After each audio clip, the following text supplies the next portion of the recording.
Now, the greatest radio shows of all time.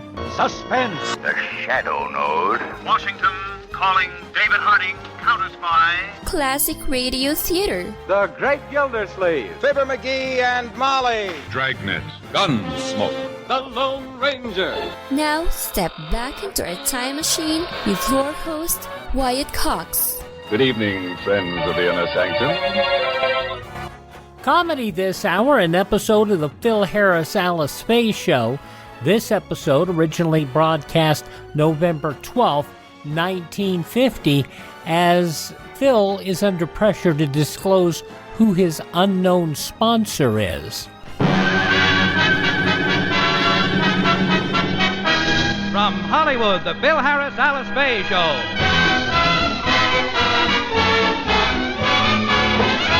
For your enjoyment, here is the Phil Harris Alice-Faye Show. Written by Ray Singer and Dick Chevrolet, with Elliot-Lewis, Walter Tetley, Robert North, Janine Roos, Ann Whitfield, Walter Sharp and his music, yours truly, Bill Foreman, and starring Alice Faye and Phil Harris.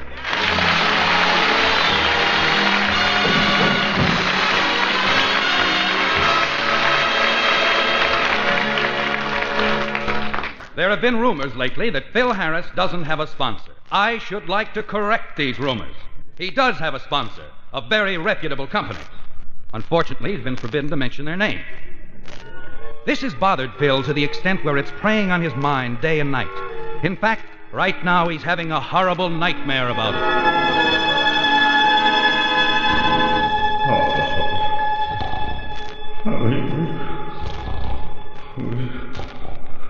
Leave me alone. Leave me alone. Leave me alone. Harris hasn't got a sponsor. Harris hasn't got a sponsor. Harris hasn't got a sponsor. Harris hasn't got a sponsor. Stop it, everybody. Now stop it. Stop picking on me. I tell you I have got a sponsor. A likely story. Frankie knows I have. Remley, tell him that I've got a sponsor. Tell him. Don't talk to me, you unemployed bum. I'm not unemployed. Oh, are you kidding? If it wasn't for your wife being in burlesque, you'd starve. My wife is not in burlesque. She just signed a contract by mistake. Alice, tell him you're not in burlesque. Go on, tell him, Alice. The name is Boo Boo. Don't bother me, Buster. I gotta get ready for my bubble dance. Alice, why are you dressed like that? You look awful. It's all your fault, Philip. You're not working and she has to wear last year's burlesque costume. Look at it. It's full of patches. Worse than that, she has to wear last year's bubbles. Vulcanized yet. Everybody's picking on me. Everybody except my children. They believe me. You know I got a sponsor, don't you, baby Alice? Who is this man, Phyllis? He's our unsponsored father. Alice, did he ever have a job? I can't remember that far back. I'm only 8 years old. Well, I did, too, have a job. And I had a sponsor, and I can prove it. First there was, smile a while, let a song be your style, use Fitch shampoo.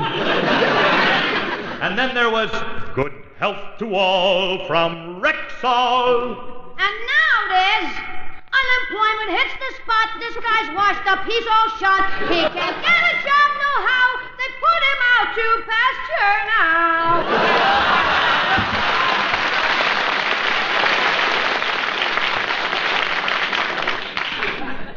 I wouldn't mind so much, but he's got such a lousy voice. For the last time, I'm telling you all that I got a sponsor. Then why don't you mention his name on the air? He won't let me.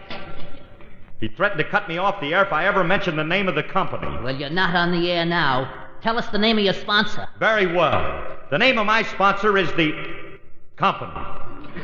How do you like that? They cut me off even in my dream. Let's face it, Philip, you're no good to anybody anymore. You're like an old workhorse that's worn out. Why don't you do away with yourself? I got a better idea. Let's break his leg and destroy him. That's too cruel.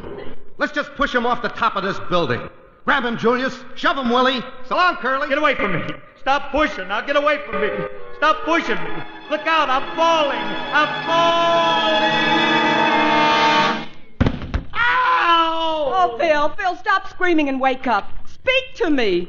Speak to her? I just fell out of a 12-story building, and this kid wants me to say hello. You didn't fall out of any building. Then what was that thud I just heard? Alice, don't tell me you fell off the runway. Well, you fell out of bed. You must have had a nightmare. Oh, yeah. Oh, I had a terrible dream. I dreamt that nobody had any use for me because they thought I didn't have a sponsor. Alice, this situation is getting me down. Oh, why worry about it? You're getting paid every week. You've got a sponsor. Laugh it off when people say they don't believe it. How can I laugh when inside my heart is being torn asunder? I ain't no clown like Pagagalotki. I presume you mean Pagliacci. Presume what you wish. I will say it as I wish. Alice, I've got something to do about this. I mean, it's a big thing. I can't just go around doing this. All of my friends are starting to shun me, and, well, some of the guys in the band are threatening to quit. Well, your real friends won't quit you. They'll stick. Well, how do I know? Hold it, I'll get that. Hiya, Frankie. It's good to see you. It's good to see you too, Curly, and here's my resignation. You're resigning? Well, why? I find it intolerable to be associated with a guy whose sponsor wants no part of it. Oh. So you're off me too, huh, Remley? After all I've done for you. Oh, blow, blow, thou winter wind.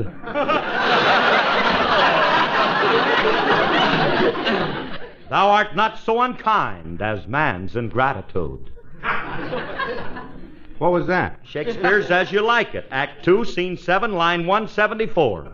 Any questions? Remley, how could you desert me? I had to, Curly. This situation is unbearable. When I visit my friends, what can I say to them? What you always say to them, that you spoke to their lawyer and he's framing some new evidence. I don't mean those friends. I'm talking about my society friends. Your society friend? Yes. Why, do you realize Lady Invercliffe hasn't invited me to tea in over a fortnight? All right, Remley. And Lord Chumley. When he sees me coming, he deliberately steams up his monocle. Yeah, I said okay, And particularly do I miss the pig-sticking sessions with the Bengal Lantlas. Egad, how devastating. Alice, did you hear that? What, Bill? Lieutenant Remley hasn't lanced a bagel in ages. What are you talking about? Like I told you, now Remley's even quitting me. I have to. People ask me who our sponsor is, and I'm not allowed to tell them. It's humiliating. Oh, Alice Remley's right. And something's got to be done about the situation. Well, if you feel that way, Phil, why don't you go down and talk to them at RCA? What do they got to do with it? They're our sponsors. Are you sure? I could have sworn it was Swanson's chicken fricassee. With that down-home gravy. Now, you know it isn't. Now, come on, let's go down and see Mr. Scott at RCA, and maybe you can talk him into letting you mention the name of his company. Okay, the way I feel, I'll try anything. Come on, let's go.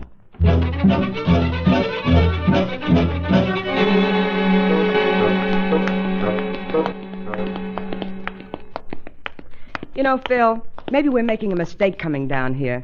You know, Mr. Scott said he never wanted us to be seen around the company's office.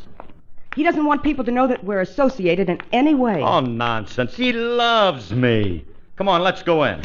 Hi, Mr. Scott. We just came... Harris! I thought I told you people never to show up here. But, Mr. Scott... Quick, close that door and turn the light out. I'll pull the shades down. Mr. Scott, what are you doing? Didn't I tell you people never to come near this building? Did anyone see you come in? Of course not. I took all the precautions according to Clause 27 in our contract.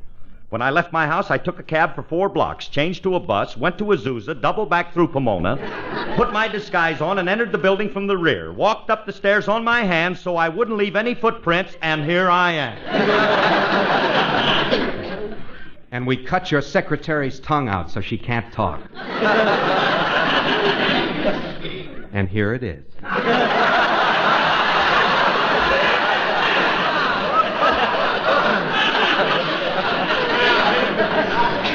Don't be facetious.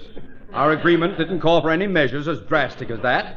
All the contract says is that if you're ever seen in the vicinity of the building, our guards have the right to shoot you on sight. If you want my opinion, I think this whole thing is ridiculous, Mr. Scott. I am not interested in the opinion of a burlesque queen, boo-boo. For the last time, I'm not a burlesque queen. I signed that contract with Milligan's Burlesque by mistake. Forget about it, will you, Alice? Look, Mr. Scott, you got to do me a big favor. I'm a very unhappy man. And, well, there's one thing you can do that will make life worthwhile for me. What's that? Let me do a commercial on the show. Definitely no. Well, why not? All I'm asking for is one crummy commercial. Gee whiz, what can it hurt? The company. Harris, this is one thing I'll never agree to. Curly, let me handle it. Mr. Scott. What's on your mind, Chowderhead? As you know, I am not the type to resort to blackmail. But if you don't let us do a commercial, I'll be forced to tell everybody what a practical joker you are around the office. What are you talking about? Your secretary told me that every time she sits on your lap, you spread your knees apart and she falls on the floor. How hokey can you get, Scotty? I never spread my knees apart. She's never been on my lap. And I know why, too. She told me you have water on the knee and she keeps floating away.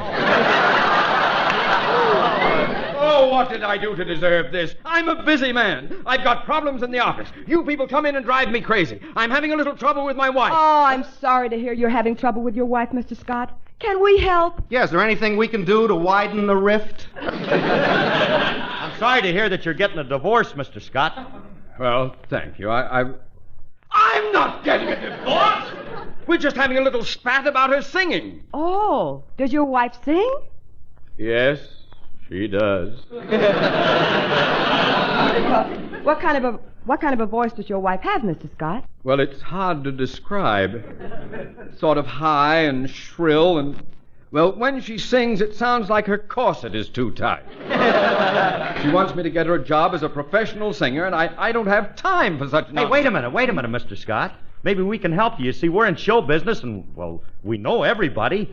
We'll get your wife a job singing. Would you? Well, that would be wonderful. I'll call her right now and tell her. Wait a minute, not so fast. Now, if we get your wife a job, you got to do us a favor. You got to let us do a commercial on the show. Well, it might even be worth that. All right, Harris. Get my wife a job as a singer, and I'll let you do the commercial. Oh, thank you. Scotty, you go call your wife, tell her to come to our house right away, and we'll get her started on her professional career. Come on, Alice, let's get home. Thanks. So long, Scotty.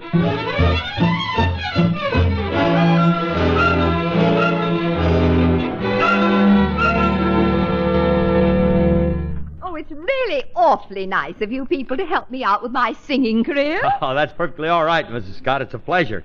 Alice is on the phone now calling some of our radio friends. Oh. Yeah, we'll get you a job in no time. You know, I'd like to hear you sing something, Mrs. Scott. Oh, would you? Very well, then.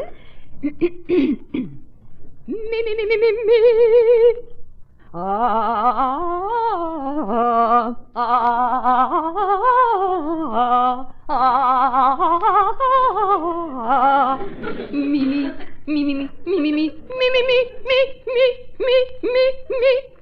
Choke it a little, honey. I think you're carbureting. Will you keep quiet, Remley? You have no appreciation of fine music.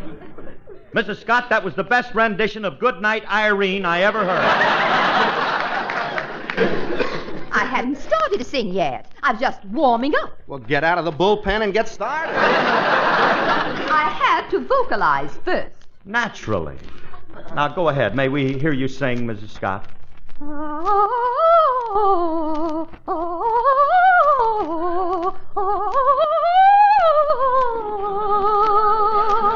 That ain't go get it, honey. You see, you're singing from up there, and the voice must come from down here. Oh, of course. You mean from the abdominal region. Yeah, that's it. Now, shall we try it again? Right.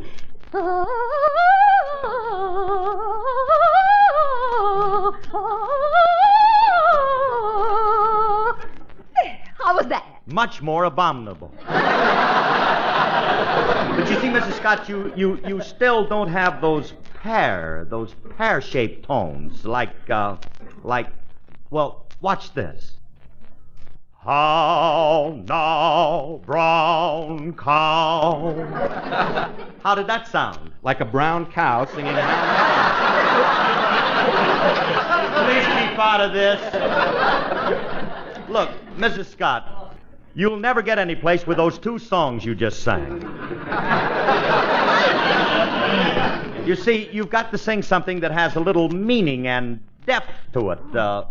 Something like The Thing. What is The Thing? Oh, here's somebody that hasn't heard it yet. What an opportunity. And while Phil is singing The Thing, we'll take a quick break. November 12th, 1950, Phil Harris and Alice-Faye on Classic Radio Theater with Wyatt Cox. Classic Radio Theater with Wyatt Cox. Phil Harris's recording of The Thing was his one and only big hit. It was on the charts for 14 weeks. In fact, and this time it had just hit the charts. It was released October 13th of 1950. 14 weeks on the charts, it hit number 1. Alrighty, Phil has finished singing the song. Let's get back to the Phil Harris Alice-Faye show, November 12th, 1950. Mr. Harris? Yes? Mr. Harris, I don't want to be nosy, but whatever in the world was in that box?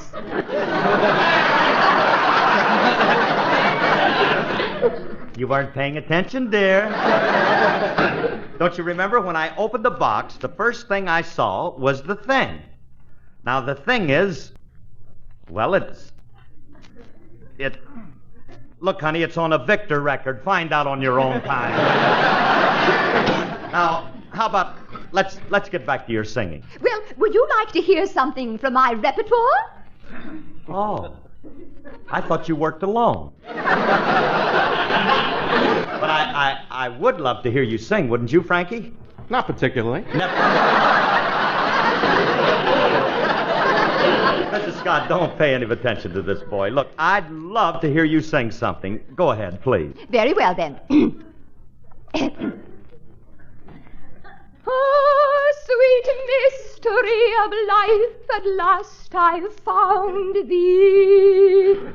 Oh, I know at last the secret of it all.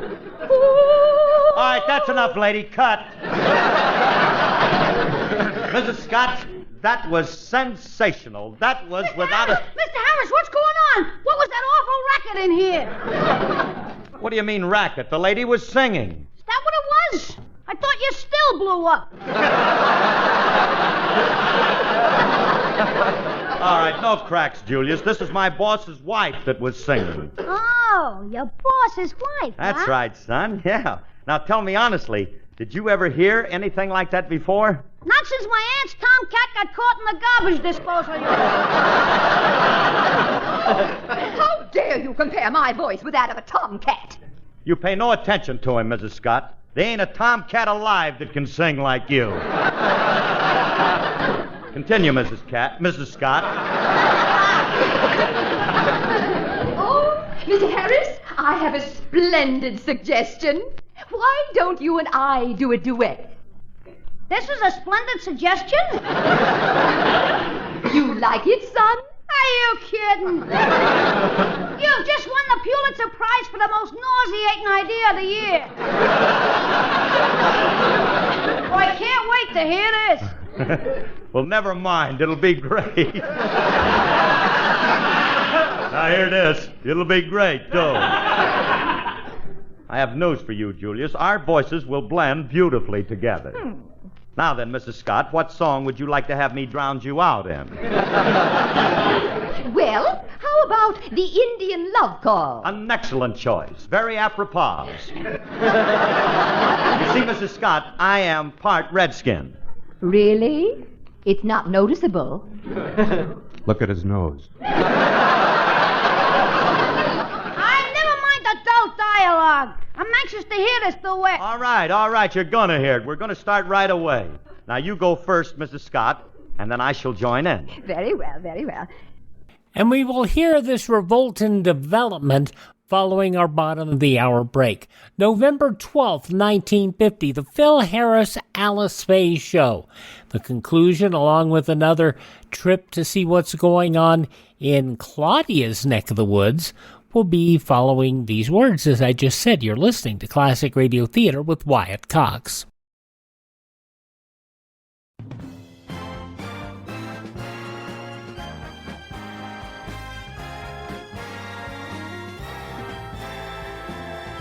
Now on Classic Radio Theater with Wyatt Cox, against my better judgment, the conclusion of the Phil Harris Alice-Faye Show. Phil sings with Mrs. Scott, November 12th, 1950. When I'm calling you,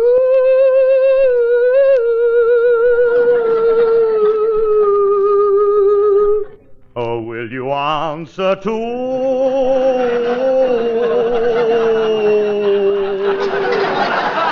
That means I offer my love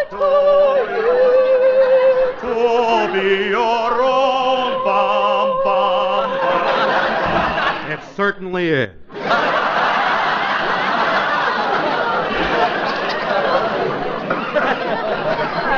the matter with you? You nuts or something? That was beautiful, and it was a beautiful rendition of the Indian Love Call. How'd it sound, Julius? Like it was being scalped. please be quiet, Sonny. Now, let's continue, Mr. Harris.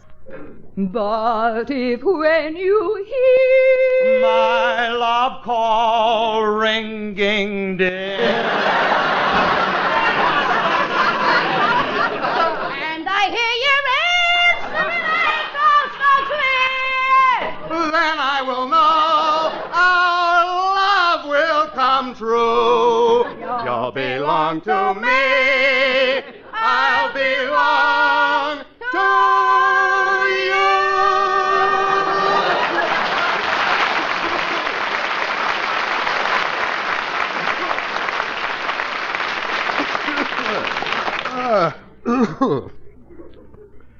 That was lovely, Nelson.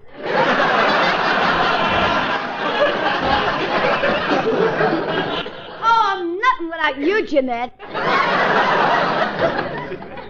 Are you through, Fred? Or do you and Ginger want to go into your dance now?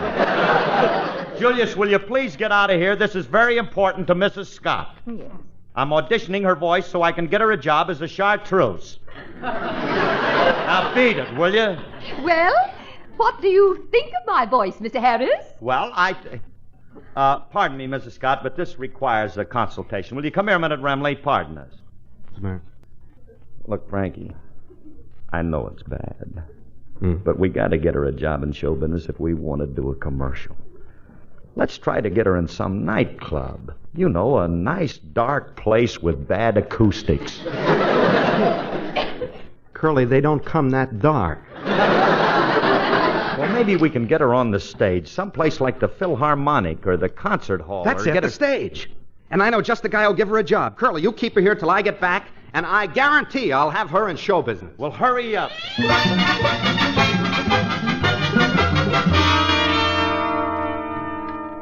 I'm glad you dropped in, Mr. Scott. You know, Phil heard your wife sing, and he thinks she has a wonderful voice. You like it, Harris? Why, it's heavenly. In fact, Frankie's out now signing her up with a Philharmonic Curly, or one it's of all the... set. Oh, hiya, Scotty, and congratulations. I just got your wife a solid 52 weeks in show business. Well, that's wonderful, Remley. A concert tour? You might call it that.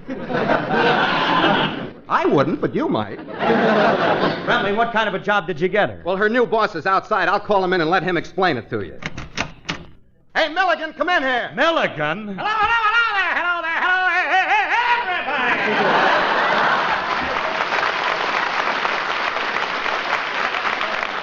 Well, what are you doing here? Well, if it ain't Boo-Boo Fay, the little Egypt of the atomic age. Mr. Milligan, I want you to... Let me look at you, Blondie.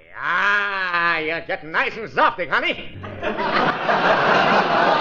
say about 5 more pounds and you'll be ready for Milligan's meaty mamas. Meaty mamas? Harris, who is this man? Her name's Rocket Mouth Milligan, friend. operator of the world's finest burlesque show this side of the Rocky Mountain. What? You own a burlesque show? That's right, Grandma. Well, Emily, where is she? Where's the new star of my show? What new star? She, Emily Shakin' Scott. Who? Yes, sir. Emily told me she's the hottest thing to hit the runway since Tassel Spinell. Mr. Remley, what have you done? Mr. Milligan, the deal is off. What have you got to do with it? Who are you? I'm Emily Shakin' Scott. No, I mean I'm Mrs. Scott.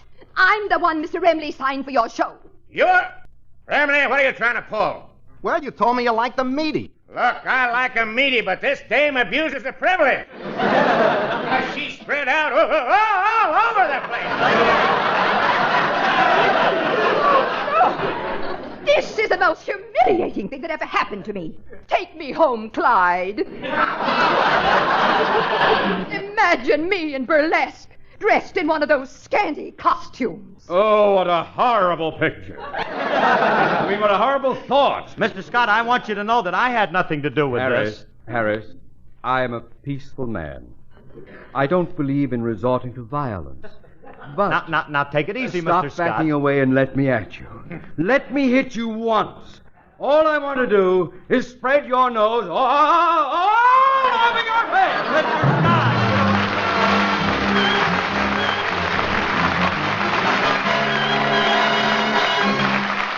November 12th, 1950. Phil Harris and Alice-Faye here on Classic Radio Theater with Wyatt Cox. And, of course, Gail Gordon in there doing the best job that he ever could.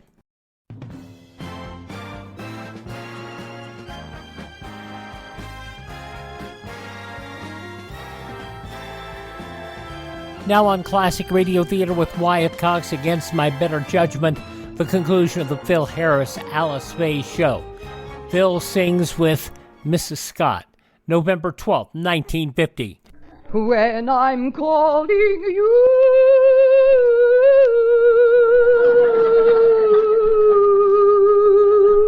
oh, will you answer to?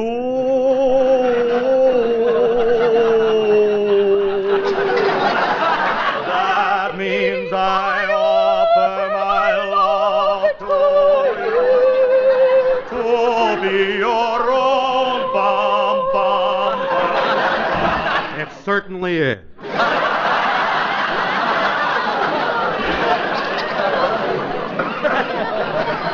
What's the matter with you nuts or something? That was beautiful, and it was a beautiful rendition of the Indian Love Call.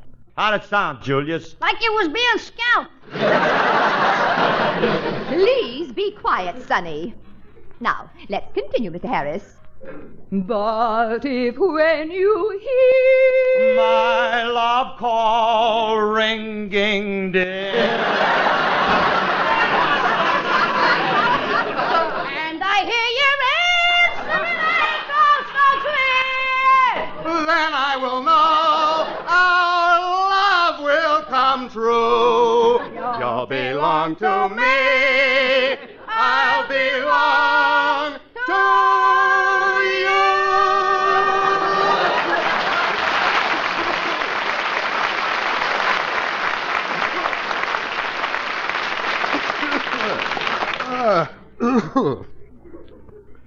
That was lovely, Nelson.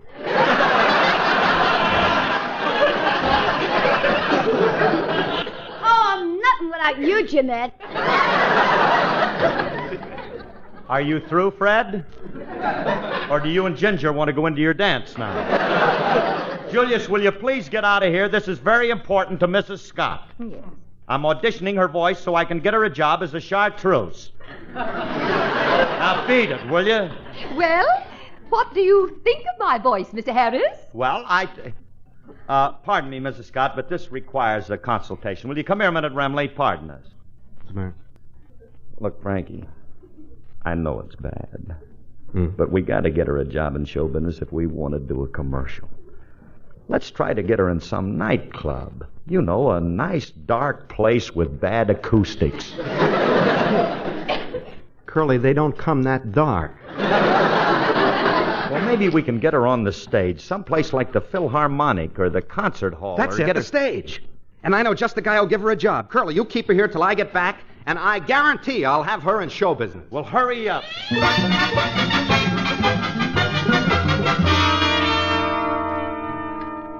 I'm glad you dropped in, Mr. Scott.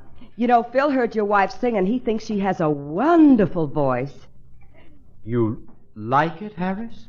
Why, it's heavenly. In fact, Frankie's out now signing her up with a Philharmonic or Curly, one it's of all the... set. Oh, hiya, Scotty, and congratulations. I just got your wife a solid 52 weeks in show business. Well, that's wonderful, Remley. A concert tour? You might call it that. I wouldn't, but you might. Remley, what kind of a job did you get her? Well, her new boss is outside. I'll call him in and let him explain it to you. Hey, Milligan, come in here. Milligan? Hello there, everybody!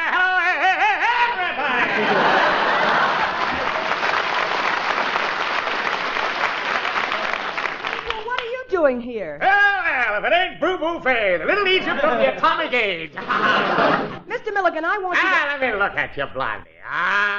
You're getting nice and softy, honey. Let's say about 5 more pounds and you'll be ready for Milligan's meaty mamas. Meaty mamas?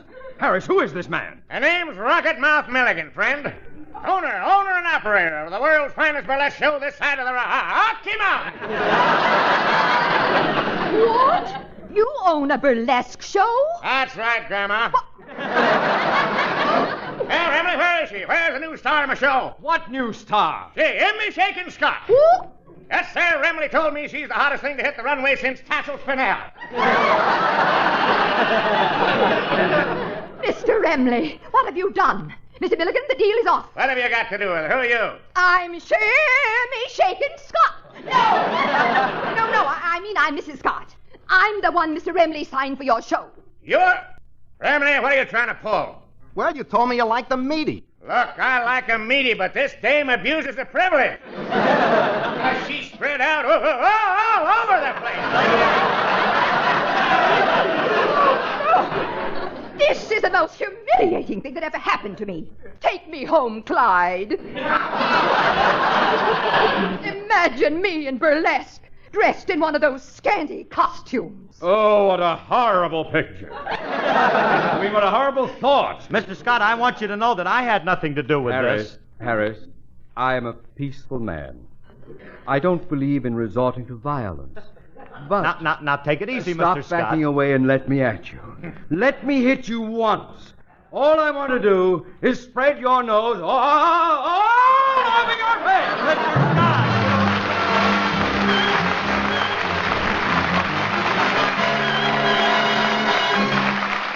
November 12th, 1950, Phil Harris and Alice-Faye here on Classic Radio Theater with Wyatt Cox. And, of course, Gail Gordon in there doing the best job that he ever could. Now on Classic Radio Theater with Wyatt Cox, here's an episode of Claudia, November 12th, 1948. And now, Claudia.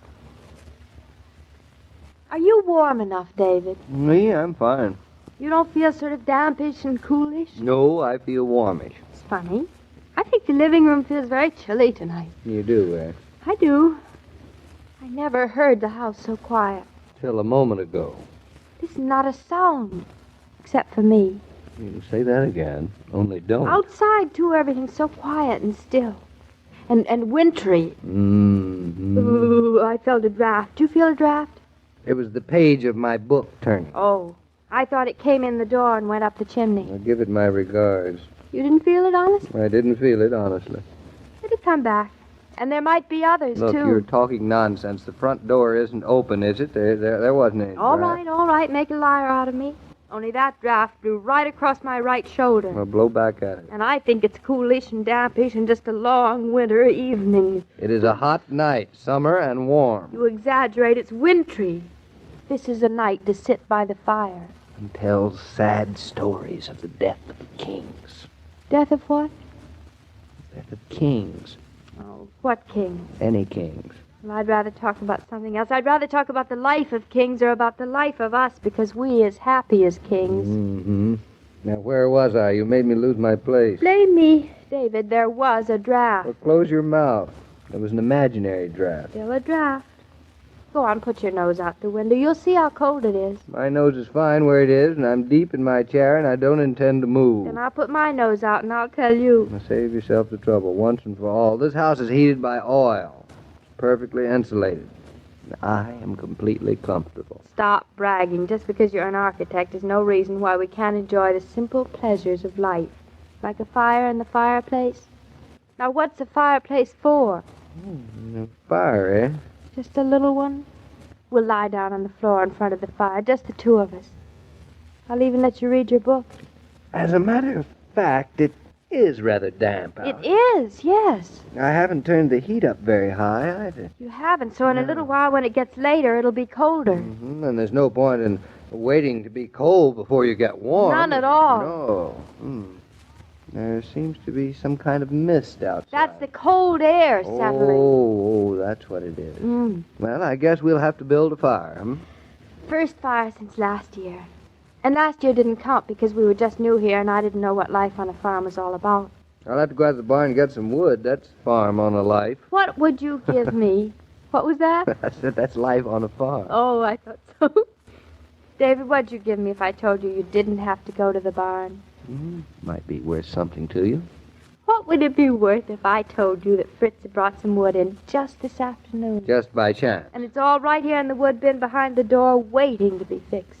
If you told me that, I would say that you were a scheming little wench. Any objections? Not this time, no. Anyway, what's it worth to you not having to go to the barn? Not much. Kiss, maybe? Come here. I guess you certainly didn't want to go to the barn much. Now, out of my way. I'm going to build you a fire the likes of which you have never seen. Don't confess to me you were a Boy Scout in your youth. Why should have I been a Boy Scout? No reason, were you? No. Where did you develop such a talent for making fires? Oh, various chapters in my life. What chapters? Once when I used to go on fishing trips with my father in the summer. What other fire chapters in your life, David? Some aren't so pleasant. K rations and a group of homesick men. A fire in a jungle swamp. A group of men sitting around a fire.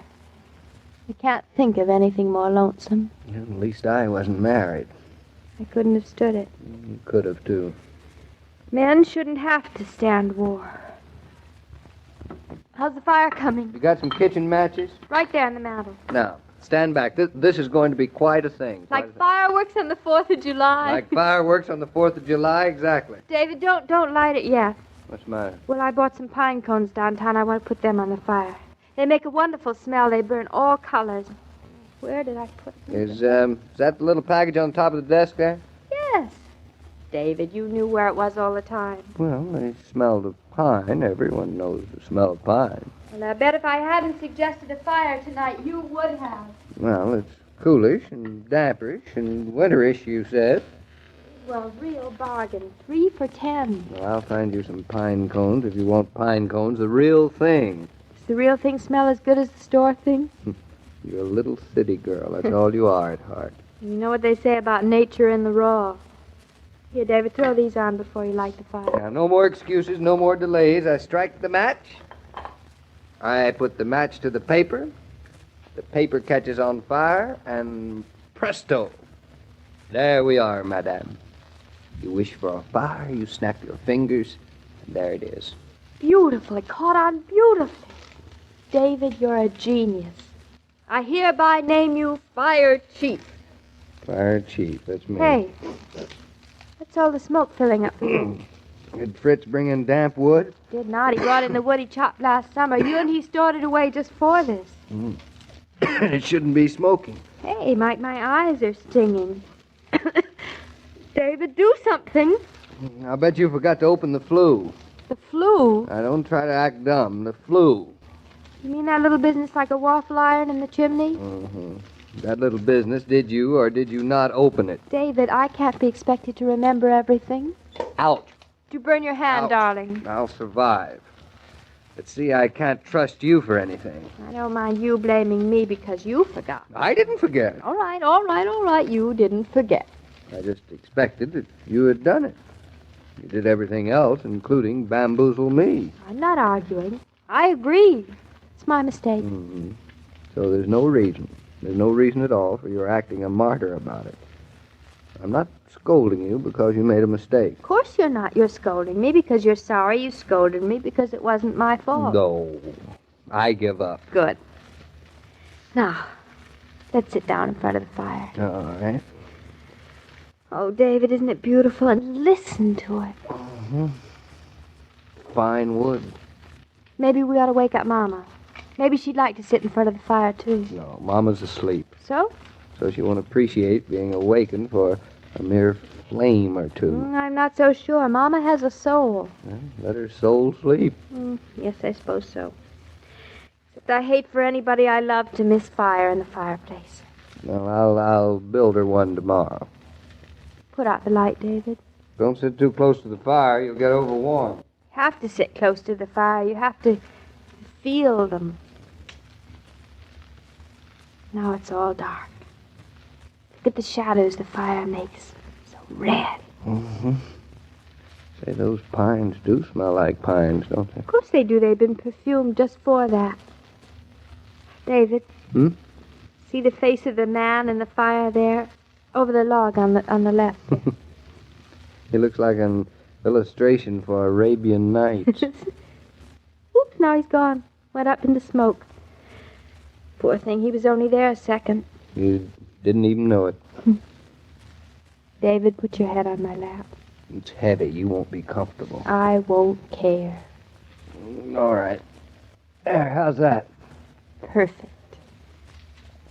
David, do you think it's right for me to just want nothing else out of life? I think it's all right for a while. Just to want you and Mama and Bobby and life to go on just like this. Are you sure that's all you want? What else is there? You can't shut yourself up in an ivory tower or in a dark room with fire shadows on the wall. Worse luck. I'd like to, but can't keep the world from knocking on our door, can we? We wouldn't want to. I wonder. Tonight I wonder. Look how the flames race themselves up the chimney, like they're trying to see which one can reach the highest. Can you reach my pipe? Your pipe. Always your pipe. There it is. Thank you. Come on. It's hard to believe, isn't it, that fire can be so terrible, so destructive, even so lonesome. The discovery of fire was the first thing that freed man. Left him in the world above the animals. So it's like everything else. We always manage to turn our greatest gifts into our greatest dangers. Fire into danger, love into jealousy. David, kiss me. Lean over. It's getting warm, isn't it? I think I'll take off my sweater. Yeah, it is getting warm. It's nice, but I don't want to get overheated. Yeah, maybe I'll take off my jacket, too. Maybe we are sitting too close to the fire. There. Yeah, that's better. It's amazing how warm a fire makes a room, isn't it? It's a good thing. Lots of people depend on it for that. I wouldn't mind. Whew. You made an awful big fire. I told you I was an expert. We should have gotten into our pajamas, then we wouldn't have gotten so warm. And I wouldn't have been here at all. I'm getting sleepy. Yeah, me too. It's the heat. There's no reason why we shouldn't open a window, David, is there? No reason at all. In every need, I'm stifling. Of course, it isn't usual if you build a fire to open a window. Who cares what's usual? Not I. There, it feels good. Oh, doesn't it, though? Yeah, let's open another one. Why not? It's warm out. No night for a fire, I'd say. Certainly isn't. Who cares? Just to want a fire is enough, isn't it? It was enough reason for me. It's a beautiful fire, darling. You are an expert. It's made me feel really married. Now let's go to bed. I'm sleepy. We can't. Who says we can't? The fire. You can see for yourself it's still burning. So? So you want the house to burn down? Oh, dangerous, I see. Mm-hmm, very. Then how about pouring water on it? Nope, too many sparks and slops up the fireplace. Oh, dear. Filthy up the whole floor. Well, how long will it take to burn out? A few hours. Hours? Certainly. You can't leave a fire till it's cold. First fire rule I learned. But I'm sleepy now, David. Did you have to build such a big fire? It's our fire, and we're stuck with it. We're stuck with it, all right. Well, you might as well throw me a pillow, David. What for? Well, I'll go to sleep by the fire. What else can I do? Well, there's just one other thing you can do. What, David? Come over here. Put your head in my lap and close your eyes and... Good night, Firefly. Sweet dreams. The party requirements of youth are easily satisfied.